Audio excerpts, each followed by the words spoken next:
साथियों नमस्कार। आप सभी का आपके परिवार पीडब्ल्यू पर खूब सारा स्वागत, वेलकम, अभिनंदन, आभार। एक बार सभी आ जाइए, जुड़ जाइए इस प्यारे से शानदार से लिख के तो मैं लाता हूँ हमेशा स्टैटिक जीके, लेकिन जैसा कि आपको पता है कि इसके अंदर आप लोगों को जीएस जीके सारा ही सिस्टम मिल जाता है। तो वीडियो को शुरू से लेकर आखिरी तक पूरा देखा करिए और अंत में कमेंट भी किया करिए कि आपको वीडियो कैसा लग रहा है, आपको इससे कुछ नॉलेजेबल जानकारी मिल रही है या फिर नहीं। तो चीज़ों को बेहतरीन बनाने का प्रयास हम हमेशा से करते आए हैं, आगे भी करते रहेंगे। तो ये हम यहाँ पर पढ़ेंगे, रिकैप तो कुछ है ही नहीं। हाँ, तो और ये 280 नंबर का प्रैक्टिस सेट। गैलेना किसका अयस्क है? पहला सवाल आपसे कह रहा है गैलेना किसका अयस्क है? सीसा, मैग्नीज, स्टील, कॉपर। सभी जानते हैं, हम आराम से रिप्लाई कर सकते हैं। गैलेना किसका अयस्क है? सर सीसा का। किसका? सीसा का अयस्क है गैलेना। अच्छा, सीसा के भंडार में, तांबे के भंडार में, तांबा के भंडार के लिए राजस्थान की खेतड़ी खान बड़ी ही इंपॉर्टेंट है। कहाँ की? खेतड़ी खान, राजस्थान वाली खेतड़ी खान इंपॉर्टेंट है। ये बात आपको याद रखनी बहुत अच्छे से, है ना, तांबे के लिए। और इसके अलावा चांदी वांदी के लिए, चांदी के लिए आपकी जावर खान, कोयला के लिए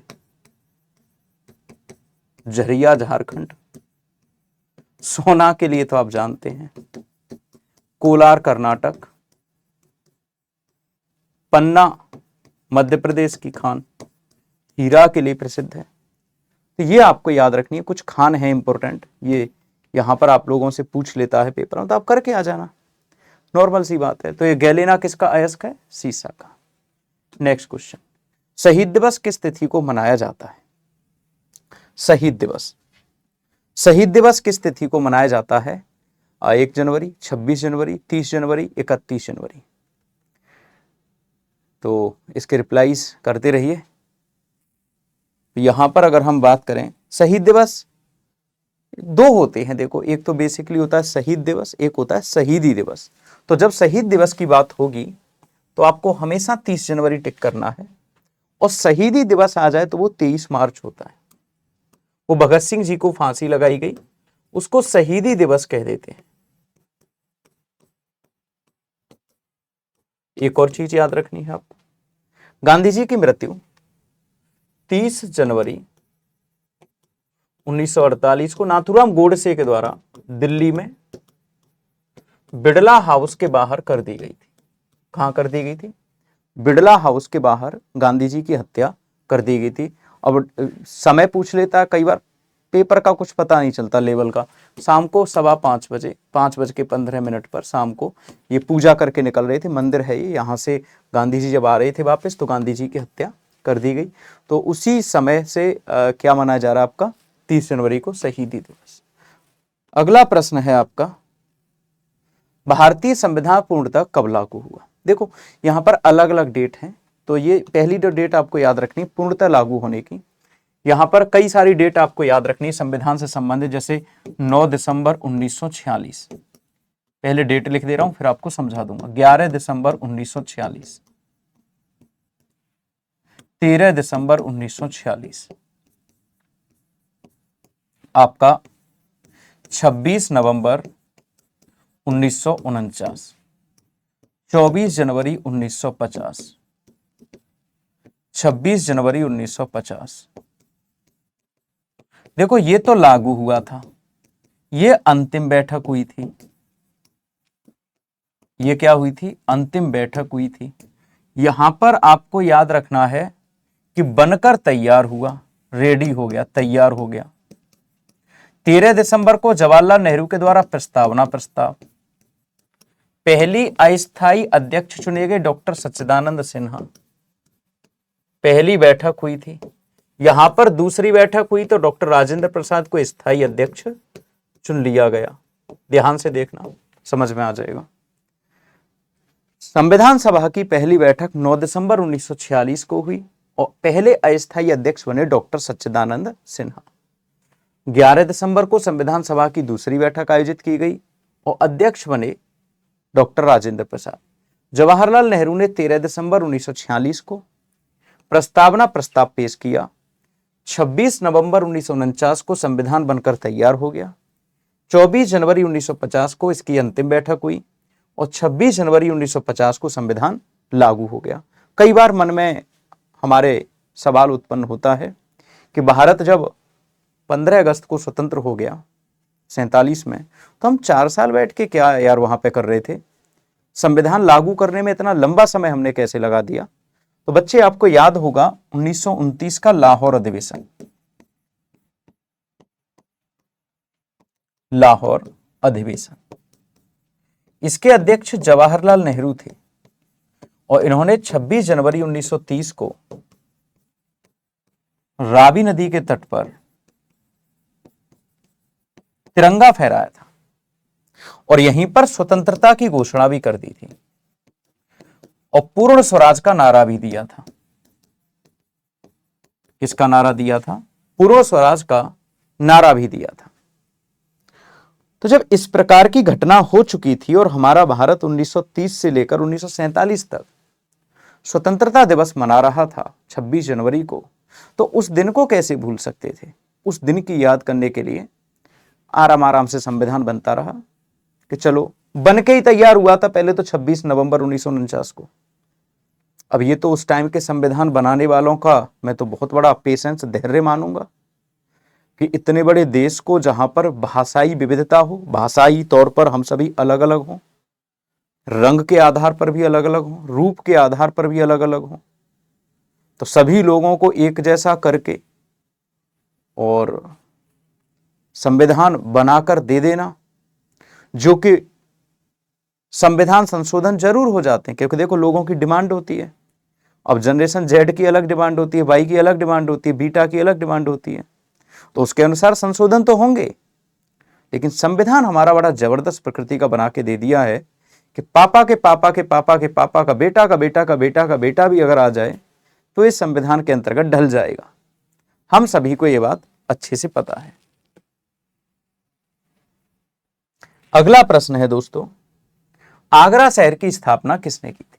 बताइए, आगरा शहर की स्थापना किसने और कब की थी? एक सवाल मैंने खुद जोड़ दिया। तो ये तो हम सभी को पता है, लोदी वंश के सिकंदर लोदी ने आगरा शहर की स्थापना 1504 में की थी। तो 1526 भी आपको याद रखना है। क्यों? पानीपत प्रथम। बाबर ने इब्राहिमिया को हरा दिया।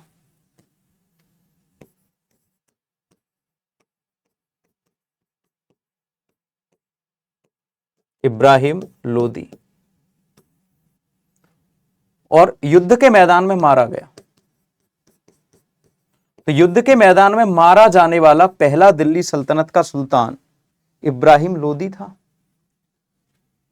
युद्ध के मैदान में मारा जाने वाला दिल्ली सल्तनत का पहला सुल्तान कौन था? इब्राहिम लोदी। इब्राहिम लोदी दिल्ली सल्तनत का पहला सुल्तान था, इब्राहिम लोदी। यह बात आपको याद रखनी है, यह बात आप लोगों को याद रखनी है। इब्राहिम लोदी मर गया था, मर गया तो मर गया, वो कहां से जिंदा करके ले आएंगे? लोदी वंश का था, अंतिम शासक था ये। फिर बाबर आ जाता है, बाबर 1526 से 1530 तक अपने युद्ध करता है, फिर मर जाता है। अच्छा, इस दुनिया में जो कोई भी आया है खाली हाथ ही आया था, खाली हाथ ही जाता है। बीच में युद्ध करेगा, इसको मारेगा उसको मारेगा, इससे दुश्मनी उससे दुश्मनी, कभी किसी का रिप्लाई नहीं किया तो उसको गाली दे दी। यूट्यूब क्लास चल रही है अभी, अब लोग देख लो, आप देख ही रहे हो क्या क्या बोल रहे हैं। अब इनका मुंह है, जितना होता है उतना ही मुंह की बातें बोलते रहते हैं। अब लेकिन होता क्या है इधर कि एक दिन बाबर की तरह मर जाओगे। बाबर ने अपनी कब्र खुदवाई थी कि पहले आराम बाग में दफना देना मुझे, लेकिन बाद में कहां पर ले गए इसको? काबुल में। अकबर ने इतने साल तक शासन किया, सिकंदरा आगरा में उसने अपना मकबरा बनवाया। राजाराम जाट आया, उसने उसकी हड्डियां निकाल के मिट्टी का तेल डाल के जला दी। डिपेंड करता है कई बार। इसलिए जब तक रहो प्यार से, मोहब्बत से, आराम से, शांति से, प्रेम करते हुए रहो, जीवन बढ़िया चलना चाहिए। बंगाल के विभाजन को कब निरस्त किया गया था?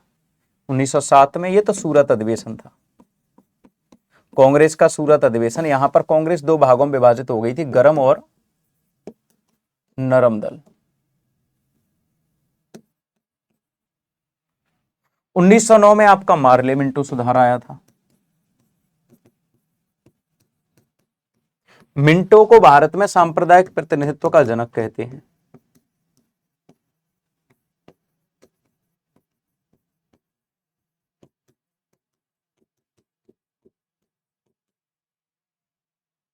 और 1911 में तीसरा दिल्ली दरबार लगा था। तीसरा दिल्ली दरबार लगा था।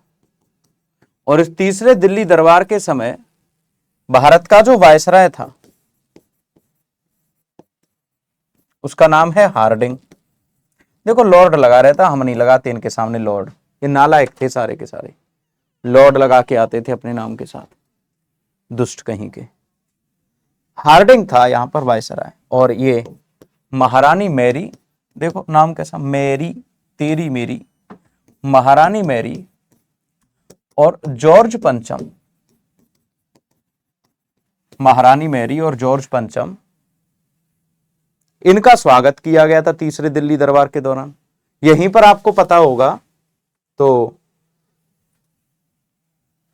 सरला देवी चौधरानी ने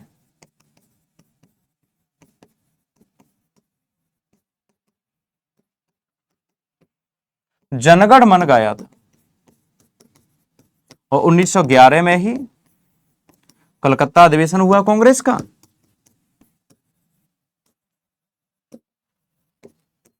और उसके अध्यक्ष थे बिशन नारायण धर।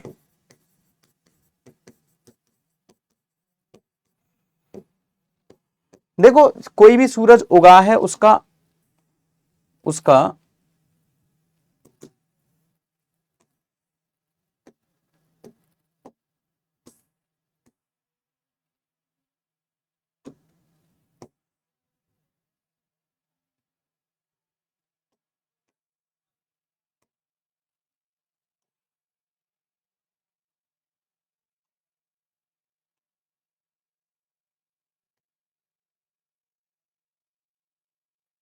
कोई भी सूरज उगता है उसका सूर्यास्त भी होता है।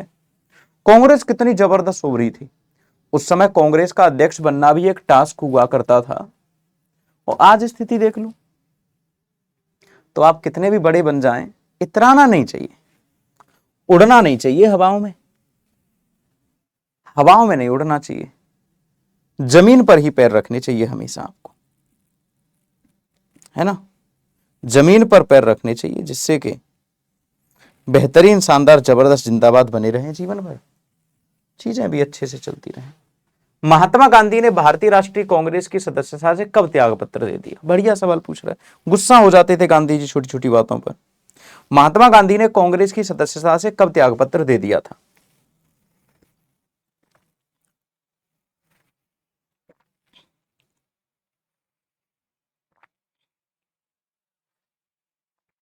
बताओ जल्दी जल्दी बताओ कमेंट में। अक्टूबर 1934 में गांधी जी कांग्रेस से गुस्सा हो गए और अपना हरिजन आंदोलन शुरू कर दिया था गांधी जी ने। फिर मुझे नहीं रहना तुम्हारे साथ, हरिजन आंदोलन शुरू कर दिया। हुआ क्या था कि ये गोलमेज सम्मेलन से गांधी जी वापस लौटे, पूना पैक्ट हुआ डॉक्टर अंबेडकर और गांधी जी के बीच। तो गांधी जी उस समय पुणे की यरबदा जेल में बंद थे, पुणे की यरबदा जेल में बंद थे।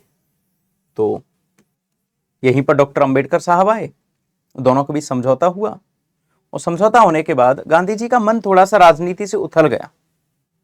उन्होंने कहा यार मुझे इस दलगत राजनीति में नहीं फंसना, मुझे इंसानियत के लिए, हिंदुओं के लिए, मुस्लिमों के लिए काम नहीं करना, मुझे केवल इंसानियत के लिए काम करना है।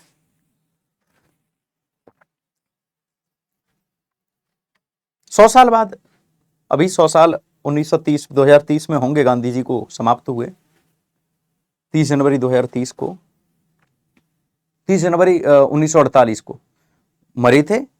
तो 2048 में होंगे 100 साल गांधी जी को मरे हुए। 100 साल में ही गांधी जी का हम लोग देख पा रहे हैं कि अभी लोग मानने को तैयार नहीं होते, गांधी जी भी हुआ करते थे। और सोचो कि हमारे बच्चों के बच्चे आएंगे, वो तो मानेंगे ही नहीं। हैजा रोग किसके संक्रमण के कारण होता है? हैजा रोग, हैजा रोग किसके संक्रमण के कारण होता है?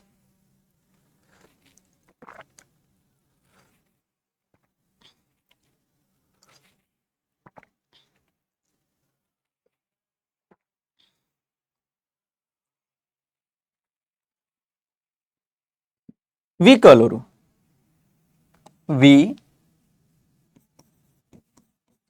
कोलाई नामक बैक्टीरिया के कारण हैजा रोग होता है।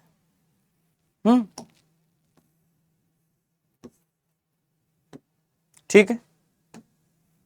तुंगभद्रा किसकी सहायक नदी है? तुंगभद्रा किसकी सहायक नदी है? तुंगभद्रा कृष्णा की सहायक नदी है। ये कई बार हम लोग पढ़ चुके हैं। ब्रह्मपुत्र के 3 नाम आपको याद रखने, ये मैं अलग से बता दे रहा हूं आपको, क्योंकि निकलती कहां से है? तिब्बत से।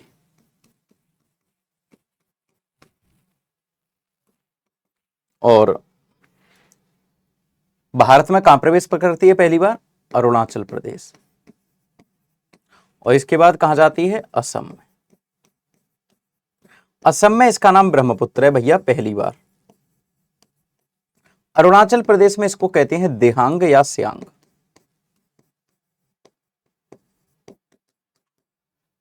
तिब्बत में इसको कहते हैं सांगपो। क्या कहते हैं तिब्बत में इसको? सांगपो। तिब्बत में सांगपो, अरुणाचल प्रदेश में देहांग या सियांग, असम में ब्रह्मपुत्र। असम में ब्रह्मपुत्र।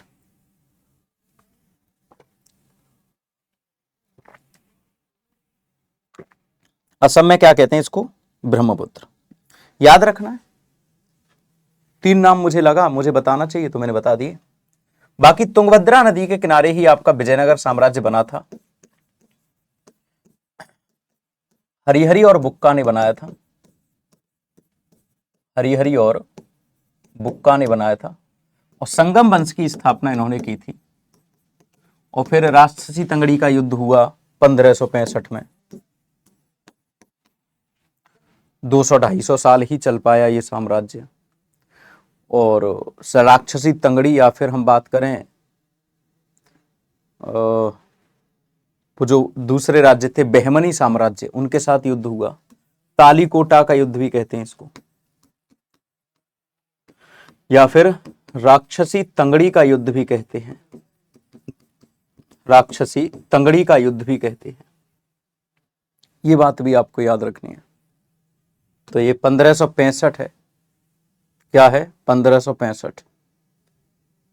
ठीक। अगला है, दीनबंधु के नाम से किसे संबोधित किया जाता है? बताओ। CF एंड्रूज, चित्तरंजन दास, दयानंद सरस्वती, या फिर महात्मा गांधी। दीनबंधु की उपाधि गांधी जी ने किसे दी थी? तो एक तो कंफ्यूजन आपका यहां से दूर हो गया, गांधी जी तो नहीं है कम से कम। तो CF एंड्रूज को गांधी जी कहते थे दीनबंधु, जबकि देशबंधु आ जाए,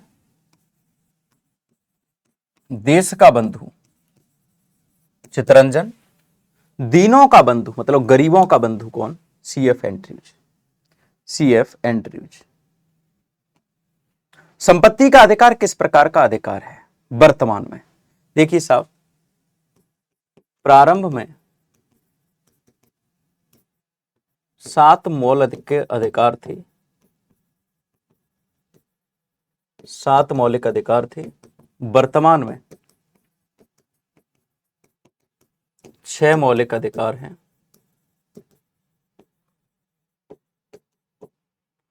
ये जो 6 मौलिक अधिकार हैं वर्तमान में हैं, है ना?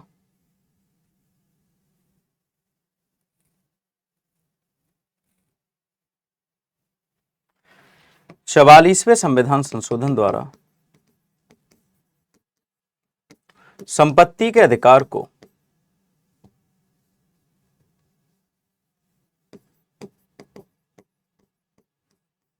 विधिक अधिकार बना दिया है। अब तो 300A में पड़ा हुआ है। पता है आपको, पहले मौलिक अधिकार था ये। पहले ये था कि कोई भी व्यक्ति अगर कोई संपत्ति को लेता है, जैसे मान लो सरकार को सड़क बनानी है, तो सुप्रीम कोर्ट पहुंच जाएगा वो भाग के कि भैया सरकार सड़क बना रही है जबरदस्ती मेरे घर के आगे होके, जबकि मैं नहीं बनाने देना चाहता। तो सरकार 1 मिनट में उस पर पाबंदी लगा देती थी। तो अब अगर हमें आगे बढ़ना है जीवन में, हमें अपनी सरकार को आगे लेके जाना है, या फिर हमें अपने देश को आगे लेकर जाना है, सरकार को तो नहीं, देश को, सरकार देश को आगे लेके जा सकती है, तो सड़क तो बनानी पड़ेंगी। खेत भी जाएंगे, घर भी जाएंगे, मकान दुकान भी जाएंगे। अब ऐसे तो सड़क बन ही नहीं पाएगी, रोड नहीं बन पाएगा, या फिर कोई बांध पुल बैराज या फिर कोई कंपनी भी नहीं लग पाएगी। तो इसको कहा कि फंडामेंटल राइट से हटाओ इसे, अब इसको विधिक अधिकार बना दो। मतलब मान लो आपका 1 बीघा जमीन गई, पहले तो यह था कि अगर आप कोर्ट में पहुंच गए तो कोर्ट रोक लगा देगा, इसको सरकार नहीं ले सकती। अब अगर सरकार लेगी तो इसकी कीमत आपको दे देगी, जैसा उस भूमि की कीमत है। कई बार कीमत भी दी जाती है, मुआवजा, साथ ही साथ पेंशन भी बहाल दी जाती है। और वो प्राइवेट कंपनी जो खोली जा रही है वो एक व्यक्ति को, परिवार के एक व्यक्ति को नौकरी देती है। कई राज्य सरकारें तो योजनाएं यहां तक चलाती हैं कि अगर आपकी जमीन ली है सरकार ने तो आपको एक सरकारी नौकरी भी मिल सकती है। तो it depend, it very from state to state. Aravalli की सर्वोच्च चोटी का नाम क्या है? कंचनजंगा, धूपगढ़, नंगा पर्वत, गुरु शिखर। अरावली की सबसे ऊंची चोटी का नाम है भैया गुरु शिखर। अरावली की मैंने क्लासेस में बताया है, अरावली जो रेंज है आपकी, ये एक अवशिष्ट पर्वत है। कैसा है? अवशिष्ट पर्वत है। ये आपके गुजरात, राजस्थान, हरियाणा और दिल्ली के बीच में फैला हुआ है। दिल्ली में जो रायसीना हिल्स है ना, राष्ट्रपति भवन, रायसीना हिल्स, राष्ट्रपति भवन जो है वो अरावली का ही एक हिस्सा है। दिल्ली की सबसे ऊंची चोटी है रायसीना हिल्स। और गुजरात का पालनपुर, ये अरावली की पहाड़ियां गुजरात के पालनपुर से शुरू होती हैं। राजस्थान में माउंट आबू, कभी जाओ घूमने, यहां पर आपका दिलवाड़ा का जैन मंदिर, दिलवाड़ा का जैन मंदिर बना हुआ है। कभी देखो, जाओ, सैर करो, किताबों से चेहरा हटाओ। ये दुनिया बहुत बड़ी है, इन घटाओं में नहाओ, आनंद आएगा, मंगल करोगे, जीवन खुश हो जाएगा। करो, स्टार्टिंग करो अपने जीवन की।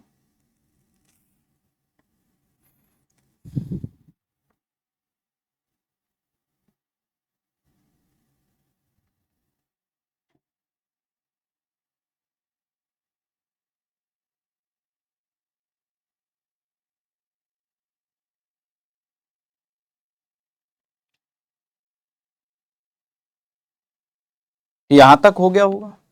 अगर हम बात करें शुष्क सेल का एनोड किसका बना होता है, ड्राई सेल का जो एनोड है वो किसका बना होता है?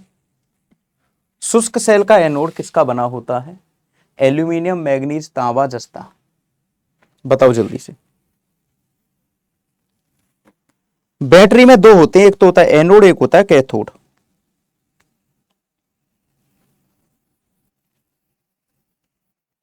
है ना? जिंक का बना होता है, जिस पर के अर्थिंग वगैरह नहीं लगती।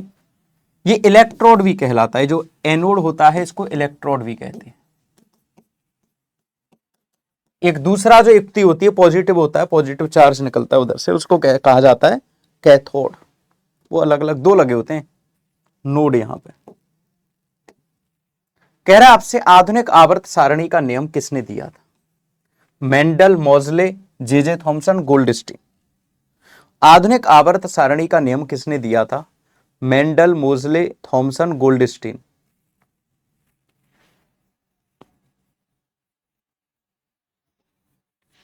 आधुनिक आवर्त सारणी का नियम किसने दिया था? तो याद रखना है मोजले। शुरुआत में मेंडलीफ ने दिया था, पुरानी आवर्त सारणी किसकी थी? मेंडलीफ की। मोजले की आवर्त सारणी आज से 25 साल पहले आ रही थी, इंट्रोड्यूस हो रही थी। हमने तो मेंडलीफ वाली पढ़ी है, और बेसिक आपने भी मेंडलीफ वाली ही पढ़ी होगी। भारत को राज्यों का संघ किस अनुच्छेद में कहा गया है? India is the union of state. Bharat कई सारे राज्यों से मिलकर बनेगा। यह कनाडा से ली गई अवधारणा है। कहां से? कनाडा से ली गई एक अवधारणा है, राज्यों का संघ है। यह विकल्प आपका सही है। सल्तनत काल में सर्वोच्च न्यायाधीश कौन होता था? काजी, दीवान, बख्शी, सुल्तान। सल्तनत काल में सर्वोच्च न्यायाधीश को क्या कहते थे? काजी, दीवान, बख्शी, सुल्तान।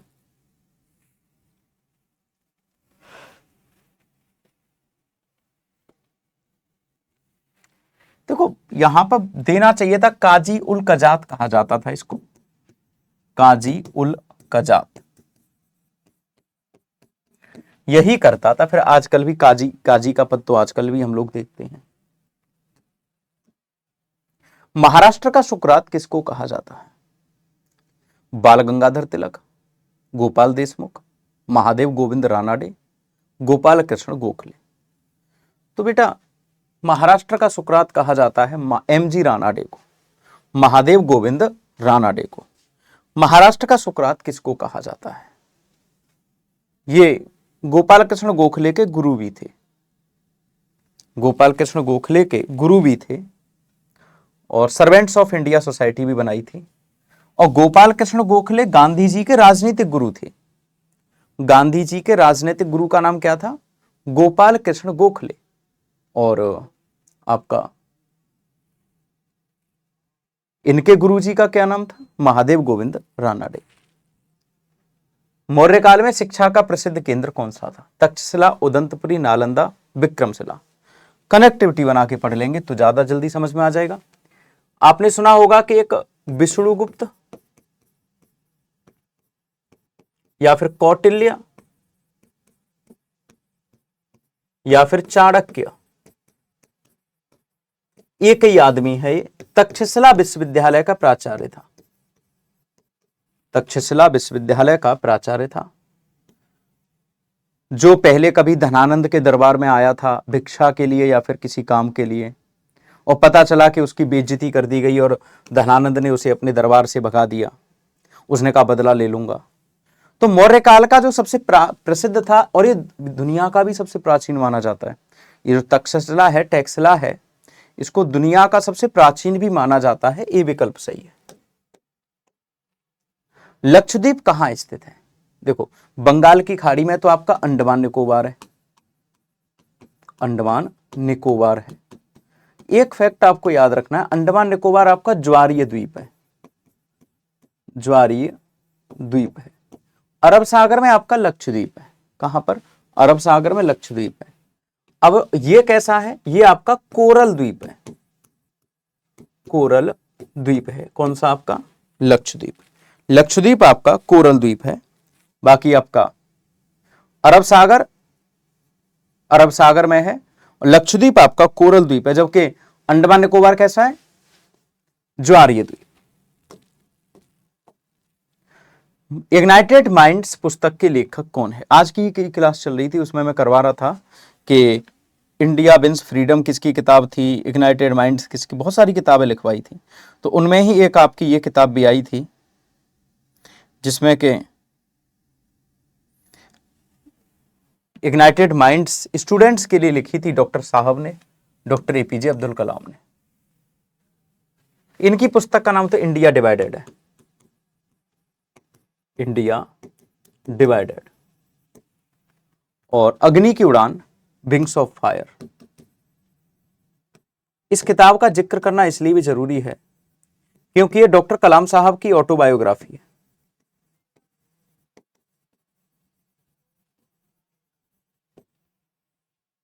ये आत्मकथा है। क्या है? आत्मकथा। इग्नाइटेड माइंड्स के लेखक कौन है? ये तो मैंने करवा दिया अभी आपको, डॉक्टर कलाम साहब। भारतीय दर्शन का प्रारंभ शाखा क्या है? न्याय, योग, वैशेषिक या फिर योग दर्शन। भारतीय दर्शन की सबसे प्रारंभिक शाखा कौन सी है? वैशेषिक, सांख्य, न्याय, योग।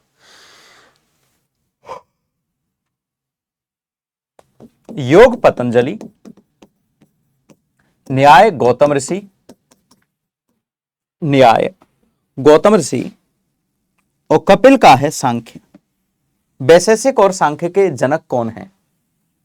ये किसका है? कपिल। गौतम बुद्ध के समय से थी सांख्य तो। सांख्य तो किसके समय से थी? गौतम बुद्ध के समय से थी, और एक कणाद बाद में आई है। कणाद का वैशेषिक आपका बाद का है। सबसे पुरानी है इसमें शाखा आपकी सांख्य। हरित क्रांति से सर्वाधिक प्रभावित होने वाली फसल कौन सी है? मतलब जिस फसल के ऊपर सबसे ज्यादा प्रभाव पड़ा। अब तक तो हम पढ़ते आए हैं गेहूं और चावल दोनों थे, लेकिन यहां आपसे थोड़ा सा अलग क्वेश्चन पूछ रहा है। हरित क्रांति से सर्वाधिक प्रभावित होने वाली फसल कौन सी है? मक्का, गेहूं, चावल, जौ।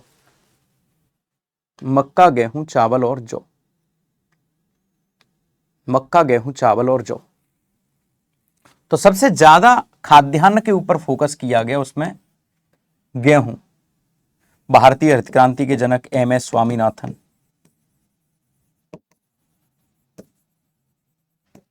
विश्व हरित क्रांति के जनक नॉर्मन ई बोरलॉग।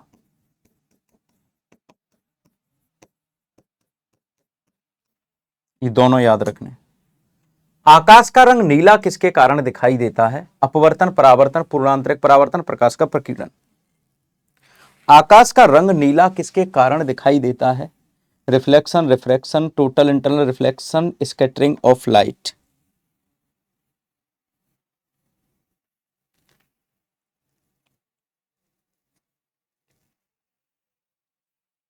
तो याद रखना आप, स्कैटरिंग ऑफ लाइट, प्रकाश का फैलाव हो जाता है। अपवर्तन के तो एग्जाम्पल आपको याद रखने हैं, छोटा बड़ा दिखाई दे। मतलब ऐसे कोई एग्जाम्पल हो जिसमें कि कहे कि वास्तविक स्थिति का छोटा या वास्तविक स्थिति का बड़ा, टेढ़ा या मेढ़ा, ऐसा कुछ दिखाई देने के लिए बोले तो आपको क्या याद रखना है? वहां पर आपका अपवर्तन।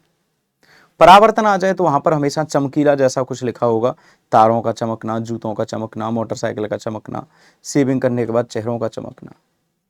मतलब प्रकाश की लाइट जिस कोण पर जाती है उसी से वापस लौटती थी, वो तो आपका होता है रिफ्लेक्शन अर्थात परावर्तन। अपवर्तन में प्रकाश की लाइट का दिशा बदल जाता है। दो माध्यम होने चाहिए अपवर्तन के लिए, परावर्तन के लिए एक ही माध्यम होता है, याद रखिएगा। ऑस्ट्रेलिया का कालगुर्गी किसके लिए प्रसिद्ध है? सोने की खान है। कालगुर्गी और कूलगार्डी दोनों किसकी हैं? सोने की खान। तो सोने की खान है, आपको याद रखनी है ऑस्ट्रेलिया की कालगुर्गी। प्रोटीन का निर्माण कहां पर होता है? प्रोटीन की थैली भी कहते हैं। प्रोटीन का निर्माण कहां पर होता है? किसे प्रोटीन की थैली कहते हैं?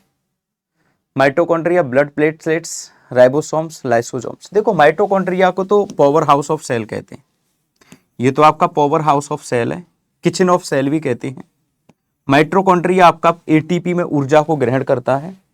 राइबोसोम को प्रोटीन की थैली, प्रोटीन की फैक्ट्री भी कहा जाता है।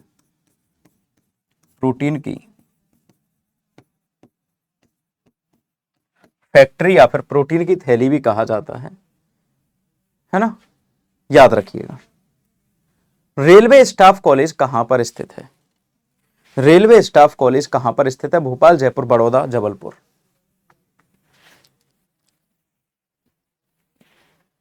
रेलवे स्टाफ कॉलेज कहां पर स्थित है? तो याद रखिएगा, ये बड़ौदा में है। भारत का पहला कॉलेज है, रेलवे कॉलेज भी कहते हैं। और चीन के बाद भारत दूसरा देश है जिसने कि रेलवे कॉलेज, रेलवे यूनिवर्सिटी अपने यहां पर खोल रखी है। भारत रत्न अलंकरण की शुरुआत कब से की गई? 1954, 52, 1959, 1950। राजेंद्र प्रसाद जी के द्वारा की गई थी। भारत रत्न की शुरुआत कब से की गई? 2 जनवरी का समय था, 1954 या 1952, आप बताओ कब से की गई? 2 जनवरी 1954। 2 ऑफ जैन 1954 से इसकी शुरुआत की गई थी। विज्ञान दिवस कब मनाया जाता है? कई हम देखते हैं, फिजिक्स का पहला नोबेल पुरस्कार, फिजिक्स का पहला नोबेल पुरस्कार प्रथम भारतीय जिनको कि नोबेल पुरस्कार मिला था, उनका नाम है सीवी रमन। उनकी जन्म तिथि याद में क्या मनाया जाता है 28 फरवरी को हर साल? राष्ट्रीय विज्ञान दिवस। स्कैटरिंग ऑफ लाइट के लिए ही मिला था। पाचन का कार्य अंतिम रूप से कहां पर होता है? तो याद रखिएगा छोटी आंत में। क्लियर है? पाचन का कार्य अंतिम रूप से कहां पर होता है? छोटी आंत, बड़ी आंत, कहां पर? उसके बाद बड़ी आंत में तो ज्यादा कुछ बचता नहीं है, छोटी आंत में खत्म हो जाता है, फिर बेस्ट हो जाता है। हाइड्रोजन के समस्थानिकों की संख्या कितनी है? हाइड्रोजन के समस्थानिकों की संख्या कितनी है? 2 4 1 3। 2 4 1 3 बताओ। 3 समस्थानिक होते हैं, protium, deuterium, tritium. Protium, deuterium और ट्रिटियम। कितने होते हैं हाइड्रोजन के समस्थानिक? 3। विश्व कृषि एवं खाद्य संगठन की स्थापना किस वर्ष हुई थी? World food agriculture organisation. विश्व कृषि और खाद्य संगठन की स्थापना किस वर्ष हुई थी? 1950, 1954, 1946, 1958। विश्व खाद्य संगठन की स्थापना किस वर्ष हुई थी? तो याद रखिएगा इसकी स्थापना कनाडा के क्यूबेक शहर में 1945 में की गई थी। यहां पे आप 45 कर दीजिए। क्यूबेक, कनाडा में। अब कनाडा का एक शहर है विनीपेग, झील भी है विनीपेग। यहां पर गेहूं की सबसे बड़ी मंडी है दुनिया की। गेहूं की सबसे बड़ी मंडी कहां पर है? कनाडा के क्यूबेक में।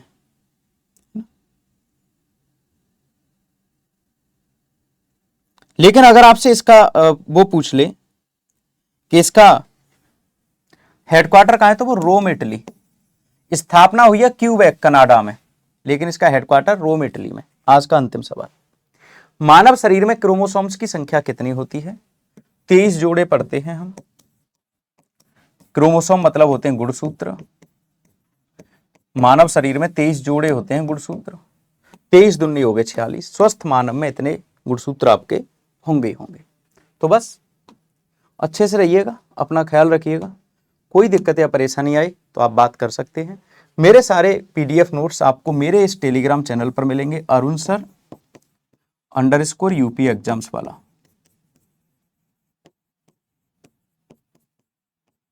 इस चैनल को आप ज्वाइन कर लेना, इस पर आपको इसके पीडीएफ नोट्स प्राप्त हो जाएंगे। और कोई डाउट, दिक्कत, परेशानी हो, छुट्टियों का मौसम चल रहा है, ऐसे में आप लोगों के मन में कोई डाउट आ जाए, बात करना हो, बोरियत हो, या फिर बोरियत के लिए तो क्या ही होगा, मतलब ऐसा लग रहा हो डिमोटिवेट हो रहे हैं, तो आप मैसेज कर सकते हैं, ऑप्शन मिल जाएगा। जुड़े रहिए, बने रहिए हमारे साथ। जय हिंद, जय भारत।